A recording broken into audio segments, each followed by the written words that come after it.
That was really cheerful.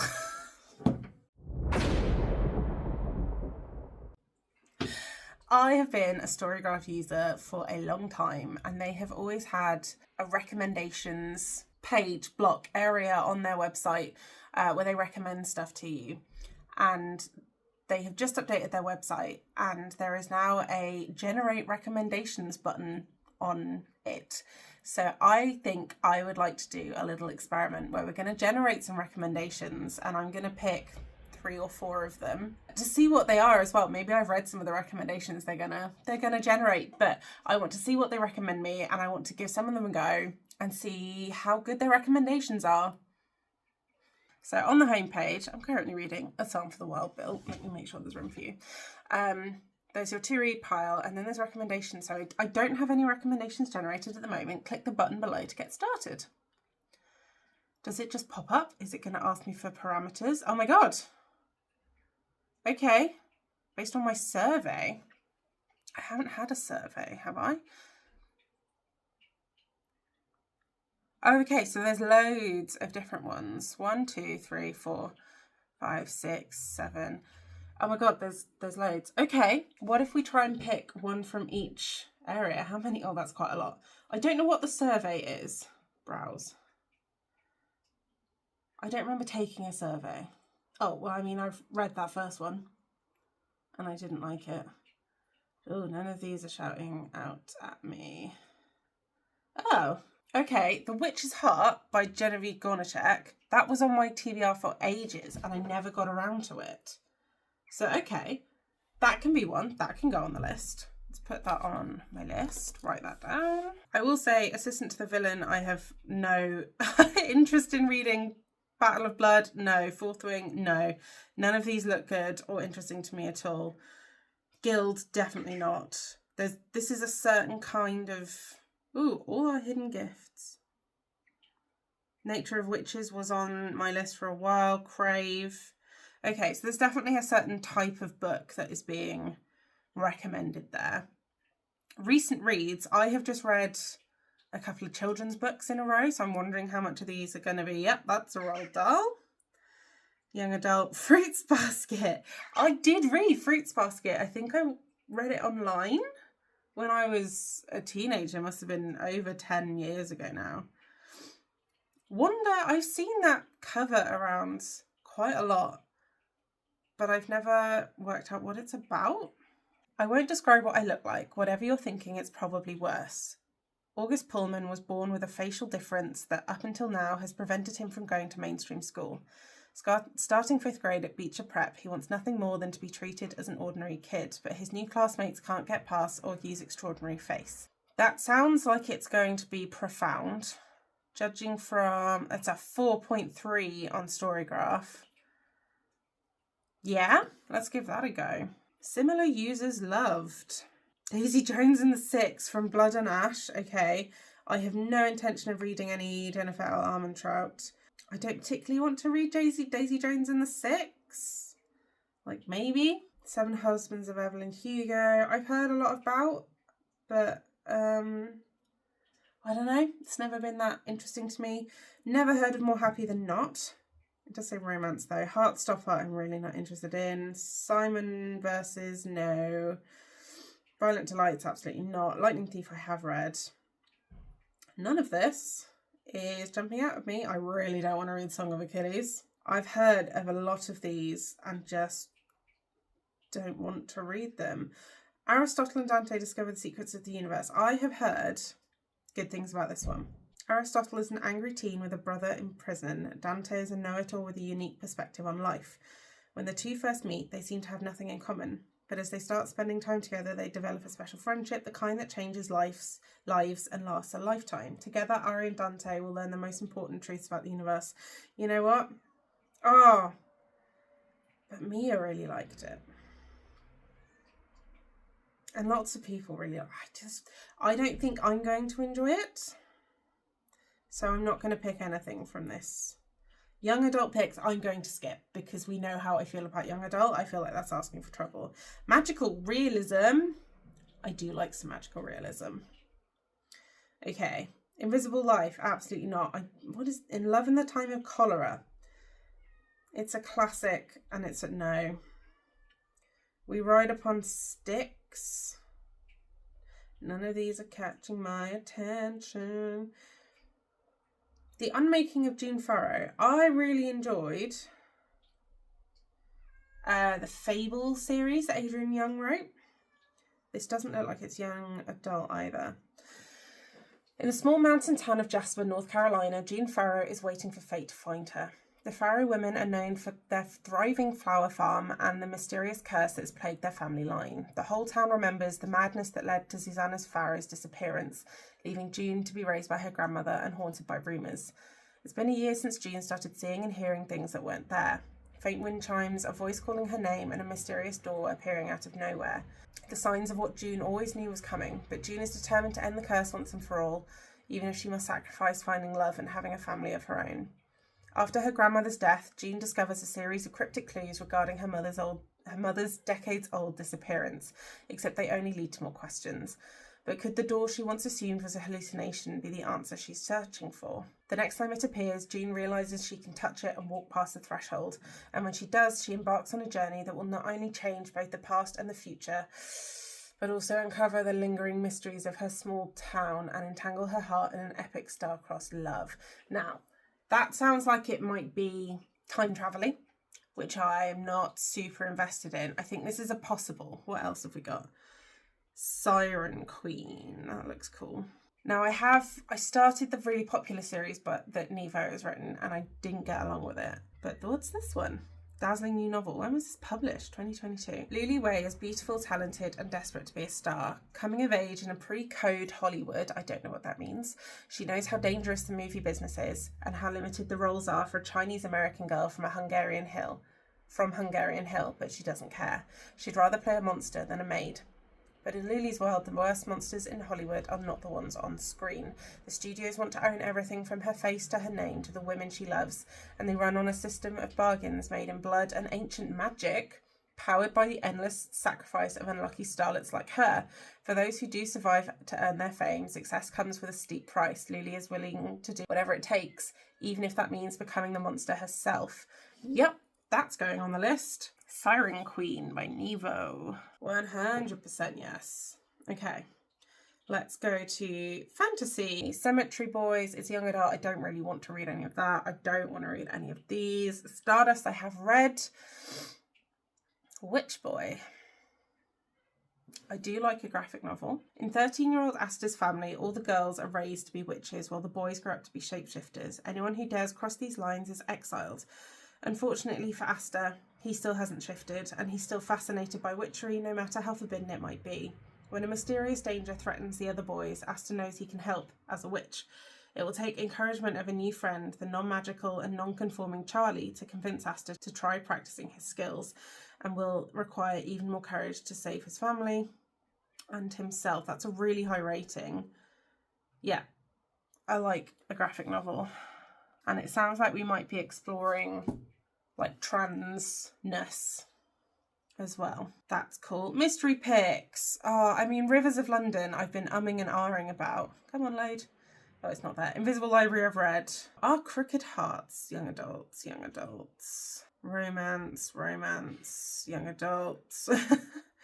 Where'd it go? The one that actually caught my eye is gone. The Leviathan I've heard a lot about. It keeps coming up in the library.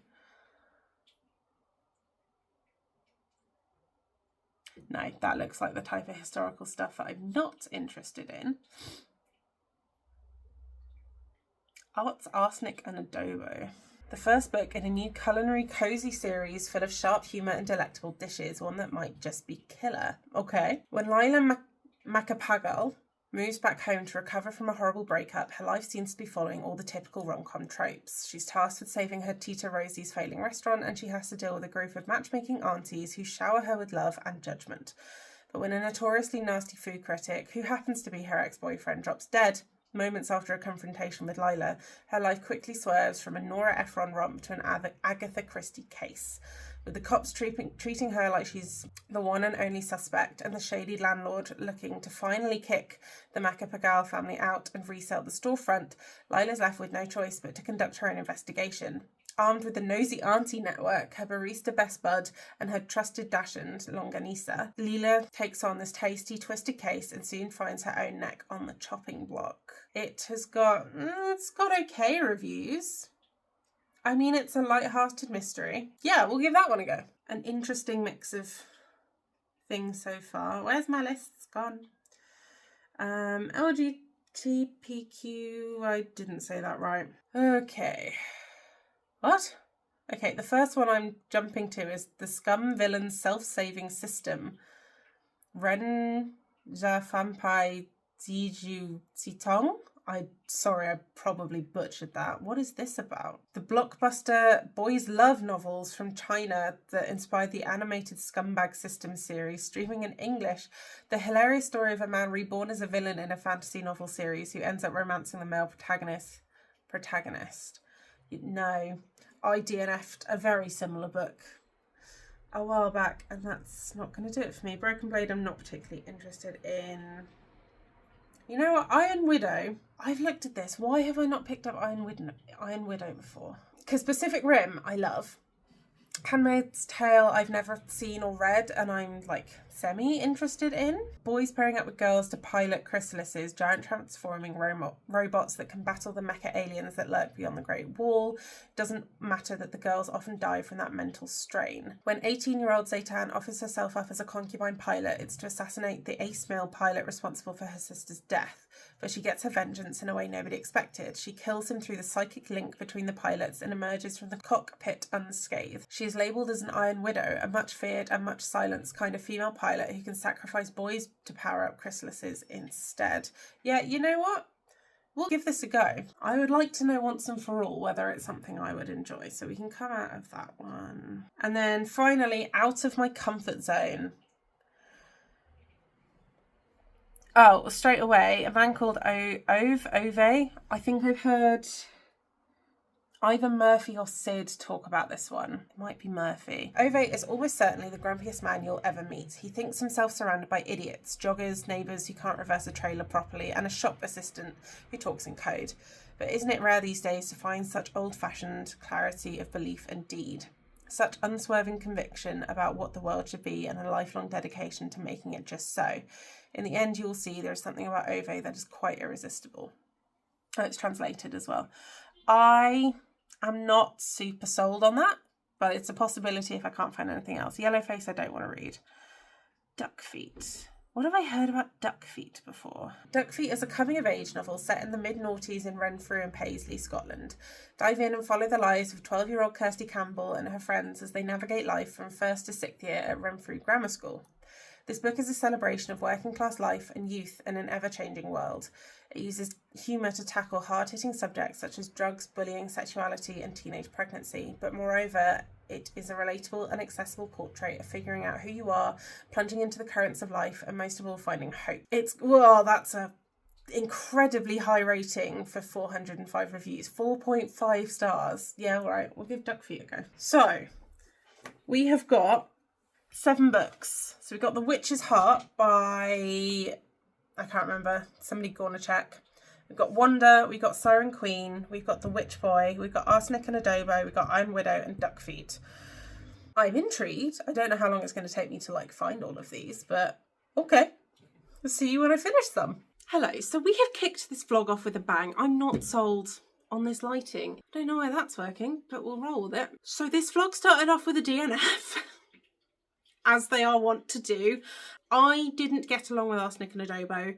This is not my kind of book, sadly. I think I did kind of know that when I picked it, but it was also the best out of a bad bunch for that particular string of recommendations that Storygraph gave me. I tried the audiobook and I did appreciate how much context was given and the glossary and the language that was talked about in the beginning of the book. I thought that was really well done, but I just could not get along with the story. It is not the kind of thing that I enjoy reading. So that was a DNF. But then we went into The Witch's Heart by Genevieve Gornashek, and it was my first 5-star of this year. It was so good. I can't remember if I already said this in the previous clip, but I used to own this book. I have picked this book up before. I have owned it for like a year and a half, and then I unhauled it unread because I was convinced I was never going to read it, because I hadn't realised when I picked it up that it was a romance between her and Loki, and I wasn't in the mood for romances, so I got rid of it. And honestly, who knew that my first 5-star of the year was technically a romance?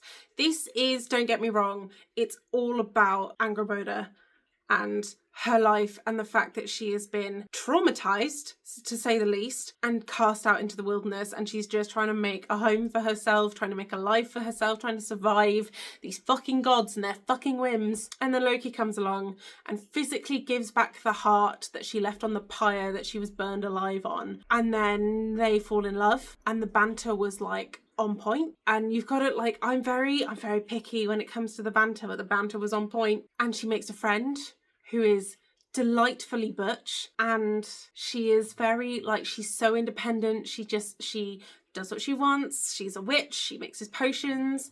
She turns this cave into like a cozy home. And I have never wanted to hug a main character more, and I have never wanted a secondary character to have their own book as much as I desperately want a book about Skadi. Yeah. I love her. I love her to pieces. And like, we get bits of her story, but it's not enough. It's not. I love the way that Genevieve Gornichek wove in all the elements of this long story that was talked about in this book. We go from Angrboda's downfall and the fact that she was burned alive 3 times on 3 separate occasions because Odin didn't like what she had to tell her, to, spoiler alert, Ragnarok, because that's where all Norse mythology ends. It is just it's a retelling of Norse mythology through her lens, through her life. And I just read the book. Read the book, it's very good. I was also worried it was going to be YA, and it absolutely wasn't. This is an adult book for adult readers, and it's fucking weird. I don't know any other author that can take the fucking weirdness, the absolute fucked up monstrosity that is mythology in some cases, and make it sound entirely reasonable when it is in fact just like a drug-fueled dream most times. But she made it sound entirely normal, like entirely. And I didn't know a lot about Norse mythology when I went into it, which I think I quite enjoyed. I was picturing Thor as Chris Hemsworth, and I was picturing Odin as, oh my god, what's his name? Yeah, which was odd because they do not act the same. But I couldn't quite picture Loki as Hiddleston, which I think helped, because I think Hiddleston doing all the things that Loki does, because Loki does some things in the original myths that we talk about in great detail, that would have been a bit much. But yeah, 5-star. God, I highly recommend this book. So much. But that's all I've read so far. I'll catch up with you in a second. Just popping in to say that this is not looking good for Storygraph. These recs are not looking good. This cat is being a pain in my ass. Because I've DNF'd 2 more books, haven't I? I've DNF'd Wonder and I've DNF'd Iron Widow. Wonder seems like the sort of book that would be informative and important reading for someone who is a child.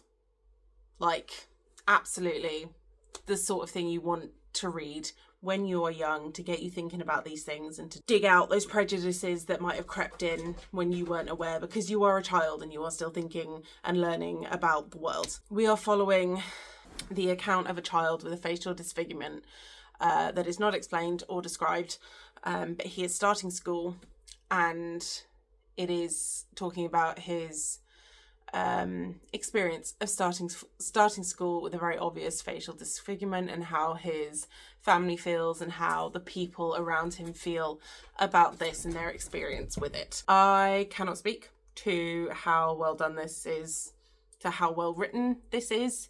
It, from the first 100 pages that I listened to the audiobook, it sounded fine, but it wasn't for me, and I wasn't going to put myself through that.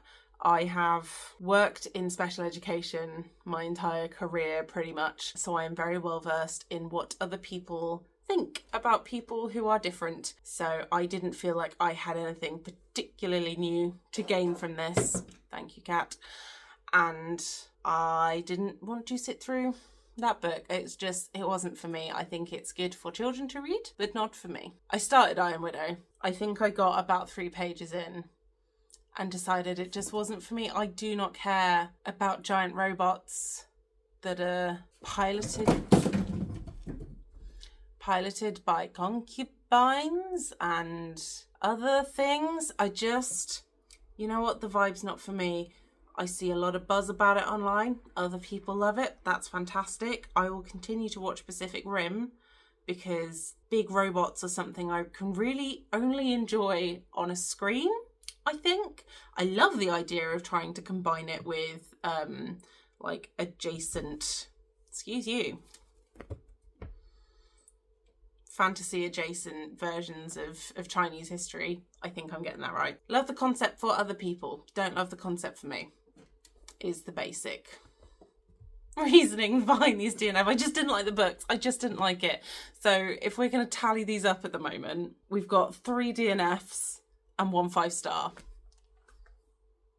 This is a very odd vlog.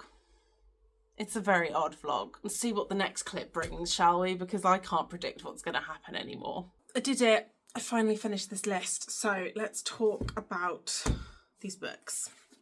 Let's start with Duck Feet. I have decided this is not something that I want to read. I got as far as reading the first paragraph of this book, and it is written in Scots, which is fine, but it takes a lot of mental stamina for me to read Scots. I've read Trainspotting, I've read my mum's book, which has a lot of Shetland dialect in it. Like, I can do it, but it's not a book that I'm going to force myself to read for a video because I'm going to feel pressure to get through it.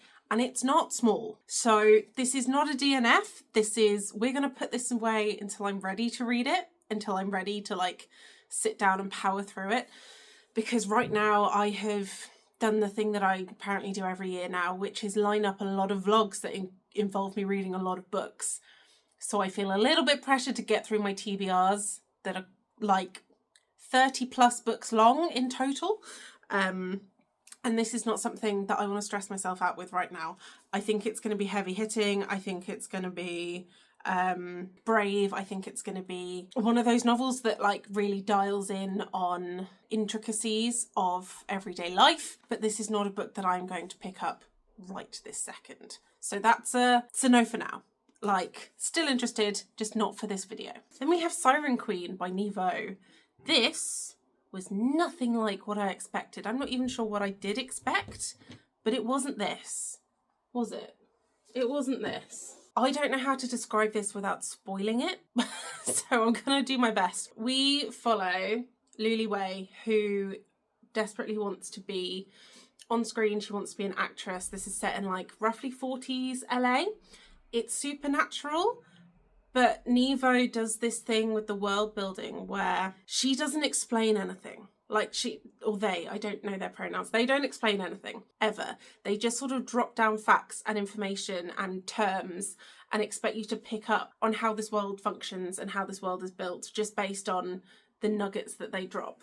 There is no explanation, ever. This is a world where movie stars sell their souls to the devil, essentially. There's a lot of talk about avoiding iron and being careful of names and only taking the names that, like, taking on new names when you become an actress or an actor or part of this world, so that they don't have your personal name. Every Friday night they light bonfires, and the directors and the heads of these film companies ride in the wild hunt, which is as debauched and like terrifying as you might expect. But like, we're still in 40s LA and it's still just these film stars. This is not a hidden thing. People expect this. They expect them to make blood sacrifices. You want to be careful how you enter this world because there are changelings, which are like children who are either used as human sacrifices or they are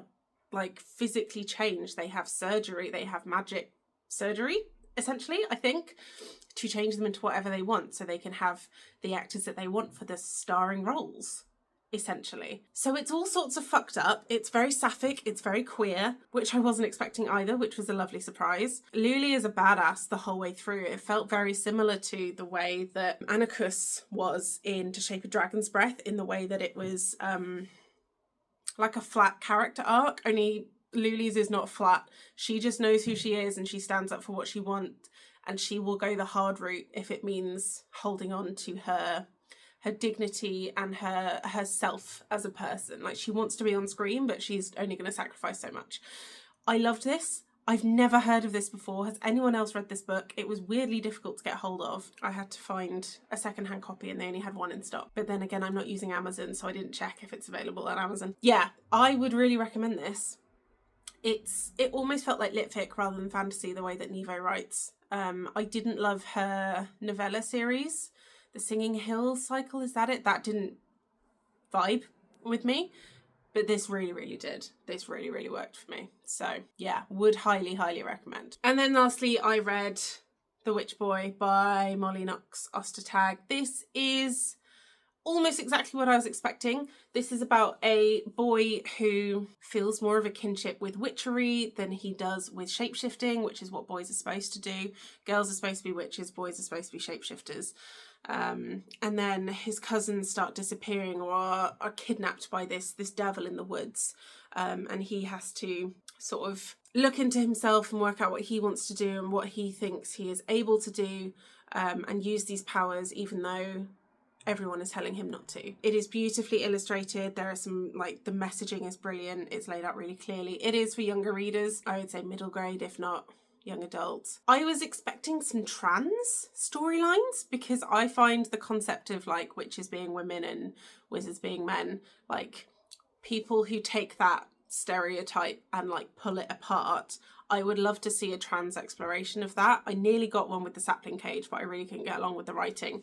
And I was expecting, like, a trans viewpoint in this book, but there wasn't. So I think that was just me reading the blurb wrong rather than anything else. I think it could have been even more interesting if we pulled in a trans element, though. Yeah, would recommend as well. So I think overall, this experiment, like, we've had 3 DNFs, a 5-star, a 4.5 star, and then another 4-star. So it's been seriously hit or miss with these recommendations. So I think, I don't know what that says about the state of this AI recommendations thing. I don't like using AI very much. It scares me, and I don't think we've necessarily considered the ramifications of using AI all the time. I think we've been very quick to embrace it as a society in everyday use. And obviously in some aspects it's going to be helpful. But for this, I don't know. I think I will always be a Storygraph stan. I love Storygraph. I don't use Goodreads. I don't use anything else. I will absolutely continue to use Storygraph to track my reading. Will I use their recommendations feature?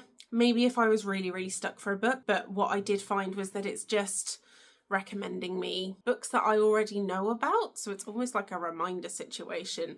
This is the one book that I had never heard of and has actually blown me out the water. If I was picky with my choices, I think it would be a good resource for me, but that that kind of wraps up that experiment, I think. Leave me a black cat emoji if you made it this far into the video, because she's not going to leave me alone anytime soon. Thank you so much for being here and listening to me waffle about book. Have you read any of these books? Do you have differing opinions? Have you read Siren Queen? Would you read Siren Queen? Like, it's blurred by Alex E. Harrow, Rebecca Roanhorse, Cassandra Core, and I don't know who Kelly Robson is. But I love all of those authors. Like, I can't believe I've never heard of that book before. I'm just baffled.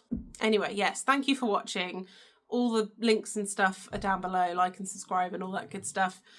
Stick around if you want to stick around, and I will see you in the next video.